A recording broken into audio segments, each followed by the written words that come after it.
देखिए, अभी बिल्कुल सही बात है कि वज़ीर आज़म मोदी साहब एक ऐलान कर देते हैं कि हम गरीबों को इतना अनाज देने वाले हैं। फिर मुख्यमंत्री उद्धव ठाकरे साहब टीवी के ऊपर आके कहते हैं कि हम एक पैकेज दे रहे हैं जिसके अंदर मज़दूरों को इतना पैसा मिलेगा, ऑटो रिक्शा वालों को इतना मिलेगा, बाकी दूसरे लोगों को इतने अनाज दिया जाएगा करके। लेकिन ये हो के भी मेरे हिसाब से, अगर कम से कम मेरे एक अंदाजे के हिसाब से 1-2 हफ्ते से ज़्यादा का वक्त हो गया है जब वो टीवी के ऊपर आकर ये घोषणा किए हैं। मैंने कल के दिन खुद इसके ताल्लुक से कल की मीटिंग के अंदर मैंने ये मुद्दा उठाया और पूछा कि मतलब आखिर ये इसके बारे में क्या हुआ है। तो अभी इनका नोटिफिकेशन ही नहीं आया है। यानी कि सरकारी कामकाज किस तरह से चलता है कि एक मरतबा वज़ीर आज़म ने कह दिया है तो मेरे हिसाब से नोटिफिकेशन की ज़रूरत नहीं है।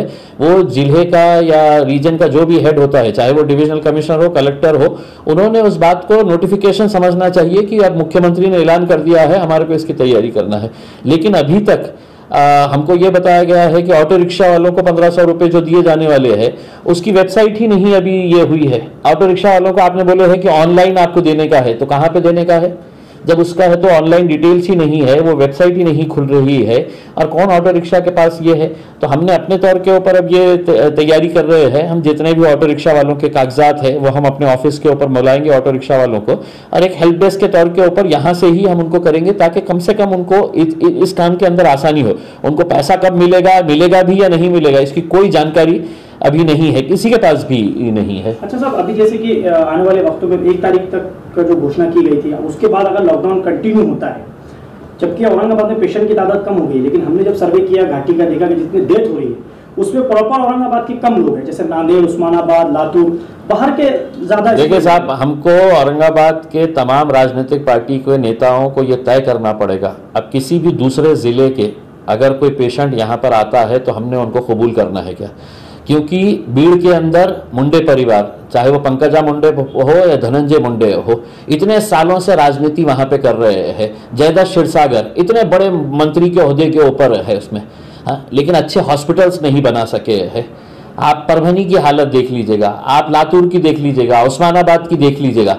ये सारा इनका जो खामियाजा है ये हमको भुगतना पड़ रहा है। हम यहाँ पर लड़ रहे हैं, हमारे हॉस्पिटल्स बना के दो, हमारे हॉस्पिटल्स के लिए हम पार्लियामेंट के अंदर आवाज़ उठा रहे हैं, हम कोर्ट के अंदर जा रहे हैं, और ये लोग सिर्फ राजनीति कर रहे हैं।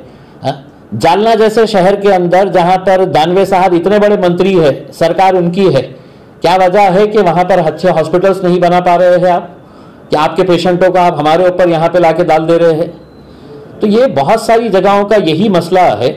अब धुलिया के अंदर देखिएगा, वहां पर भी जो मंत्री थे केंद्र के अंदर मंत्री रहे हुए हैं, अब वो अगर वहां पर नहीं कर पा रहे हैं, अहमदनगर के अंदर अगर वहां पे यही दिक्कत आ रही है, विखे पाटिल साहब इतने सालों से वहां पर है, बाला साहब थोराट वहां पर है, अगर अच्छे हॉस्पिटल सरकारी नहीं दे पा रहे हैं और सारा बोझ अगर लाके यहाँ पे अगर डाल दे रहे हैं, तो कहीं ना कहीं हमको ये सोचना पड़ेगा कि हमने किस हद तक ये बाहर के पेशेंट्स को, क्योंकि हमारे पेशेंट्स अगर मर रहे हैं तो हमारी प्राथमिकता हमारी जो कॉन्स्टिट्यूएंसी के लोग हैं। हर नेता ने अपनी कॉन्स्टिट्यूएंसी के बारे में अगर ख्याल करा तो किसी के ऊपर, दूसरों के ऊपर बोझ बनने की जरूरत ही नहीं है। लेकिन तुम सिर्फ राजनीति करेंगे, घटिया खेल खेलेंगे, और जब तुम्हारे पेशेंट्स मरने के ऊपर आ गए तो आइए औरंगाबाद के अंदर है तो इनको भर्ती करा दिया जाए। सब अभी जैसे कि हमने देखा है कि आने वाले वक्तों में अब जितना बर्दाश्त करना था जनता बर्दाश्त कर चुकी, हर तरफ से जहाँ हम रिपोर्ट लेने जा रहे हैं, ग्राउंड लेवल पर पता चल रहा है कि लोग बहुत परेशान हैं। अब 1 तारीख से फिर अगर ये आगे बढ़ता है तो क्या वैसी ही पोजीशन रहेगी या? देखिए, अभी तो एक अच्छी बात यह है कि पूरी आवाम ने बहुत अच्छे तरीके से कोऑपरेट किया है, पुलिस ने बहुत अच्छे तरीके से कोऑपरेट किया है, प्रशासन ने बहुत अच्छे तरीके से कोऑपरेट किया है, और इन्हीं के सबके ताउन की वजह से आज औरंगाबाद के अंदर जो केसेस कम हो रहे हैं उसकी वजह यही है कि हर एक ने अपनी जिम्मेदारी को समझते हुए यहाँ तक आए हैं कि आज हमारे पास केसेस कम हो गए हैं, हमारे पास ऑक्सीजन बहुत अच्छी तरीके से हम लोगों ने यहाँ पर बना लिए है, रेमडेसिविर हमारे हाथ में नहीं है, ये तो केंद्र सरकार की ये है कि रेमडेसिविर के ताल्लुक से है तो हम कुछ कर नहीं सकते हैं, तो जितनी लड़ाई कर सकते हैं लड़ रहे हैं इसमें।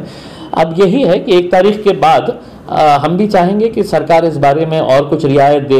देखिए, छोटे छोटे कारोबारी जो लोग रहते हैं उनकी रोजी रोटी है तो इसी 1 महीने के अंदर वो होती है। अब टेलर की दुकान ले लीजिएगा, उसके अंदर बैठते ही 2 टेलर, 3 टेलर, 4 टेलर अगर दुकान के अंदर बैठे हुए हैं, आप उनको बंद कर दे रहे हैं। तो छोटे मोटे कारोबार को थोड़ी सी रियायत दी जाए। हम ये प्रशासन को कहेंगे कि 1 तारीख के बाद कुछ रियायत दी जाए। कोरोना अभी गया नहीं है, लोगों से अपील करेंगे कि अपने तौर के ऊपर जो जो एहतियात कर रहे हैं, जो जो अभी तक ताउन देते आए हैं, वो आगे भी देते रहे। जैसे कल आपने बहुत अच्छा एक मुद्दा उठाया कि जो जैसे आपने इंजेक्शन का नाम लिया, सर होते ही पुलिस हरकत में आई और 6 लोग आज जो है अरेस्ट हुए, 8 लोग अरेस्ट हुए सर। तो उसमें आने वाले वक्तों में हो सकता है औरंगाबाद को उसका बहुत बड़ा फायदा हो सकता है, जैसे कि जो काला बाजारी इंजेक्शन की चल रही है, तो कहीं ना कहीं देखिए मुझे अफसोस है कि ये लोग पहले पुलिस के हाथ में चढ़े है। अगर ये हमारे हाथ में चढ़ते है तो यकीन मानिए इनका क्या हशर हम करते है। मैंने खुद कहा था कि भरे चौराहे के ऊपर इनको पुलिस स्टेशन में ले जाके है तो केस करना एक अलग बात है, लेकिन पुलिस ने इनके कपड़े उतार के नंगा करके इनको सड़क के ऊपर दौड़ाना चाहिए। ये जो लोग पकड़े गए हैं कि ऐसे वक्त के अंदर कि जब लोग मर रहे हैं और तुम है तो 2 पैसा कमाने के लिए सोचो, अगर तुम्हारे घर में अगर ऐसा मरने के कगार के ऊपर आ गया तो तुम्हारे को अगर कोई ऐसे पैसों के अंदर बेच रहा है तो तुम्हारी क्या हालत रहेगी करके। ये समाज के अंदर ये जो है ये एक नासूर है। ये लोगों को जितना नंगा और जितना जलील किया जा सकता है। मैंने अभी पुलिस और डिपार्टमेंट को ये कहा है कि इनकी तस्वीरें हैं तो अभी अखबार में आई है कि जिनके चेहरे उन लोगों ने अपने तस्वीरें छुपाए हैं करके, मैंने कहा कि इनके चेहरे है तो बेनकाब करना, इनको बगैर मास्क के बगैर दस्ती से अपना मुंह छुपाए हुए इनके चेहरे समाज में देखना चाहिए कि कल ये जिस सड़क से गुजरे तो लोग इनको देखकर इनके ऊपर थूकना चाहिए करके। और बदनापुर से कोई लड़का पकड़ा गया है जो मुसलमान लड़का है, रमजान के महीने में अगर वो कर रहा है तो उसके घर के सामने लोगों ने जाके है तो सिर्फ थूकना चाहिए अगर वो इस तरह के कारोबार को अगर आज इस मुबारक महीने के अंदर ऐसी हरकतें अगर कर रहा है तो। और कुछ अपील? अच्छा, आप और जनता से क्या अपील करना चाहेंगे इंजेक्शन के बारे में जो है तो? देखिए ये सही बात है कि रेमडेसिविर, टोसिलोजिमैब जैसे इंजेक्शंस मिल नहीं रहे हैं। हमारे पास जो जानकारी मिली थी कि कुछ मेडिकल स्टोर्स जो है वो डायरेक्टली अपनी दुकान के ऊपर ये नहीं बेच रहे हैं, बल्कि किसी एजेंट को, किसी दलाल के पास वो इंजेक्शन दिया जाता है, वो ज़रूरतमंद को ढूंढता है, फ़ोन के ऊपर बातचीत होती है और किसी ऐसे जगह के ऊपर, रोड के ऊपर बुलाया जाता है, वो भी मोटरसाइकिल पे आता है, ग्राहक को भी मोटरसाइकिल पे आने के लिए बोला जाता है बस, और चंद सेकंड के अंदर वो पैसा लेता है, इंजेक्शन देता है और निकल जाता है। तो अगर ऐसा कोई दुकानदार भी अगर हमारे हाथ पे चढ़ेगा तो हम साफ तरीके से उनको ताकीद कर रहे हैं, पुलिस क्या कार्रवाई करेगी, लेकिन जनता इनका क्या हशर करेगी ये उनको समझ में आएगा। तो अभी भी हम आपको ताकीद कर रहे हैं कि अगर औरंगाबाद में कोई भी ऑक्सीजन हो, इंजेक्शंस हो, या 1-2 हॉस्पिटल्स के बारे में भी हमको पता चला है कि हॉस्पिटल के भी मेडिकल स्टोर जो है वो ज्यादा दामों के अंदर ये चला रहे हैं, हम हॉस्पिटल फोड़ डालेंगे अगर आके अगर हम किसी एक हॉस्पिटल के बारे में भी इस तरह की अगर खबर मिलती है तो।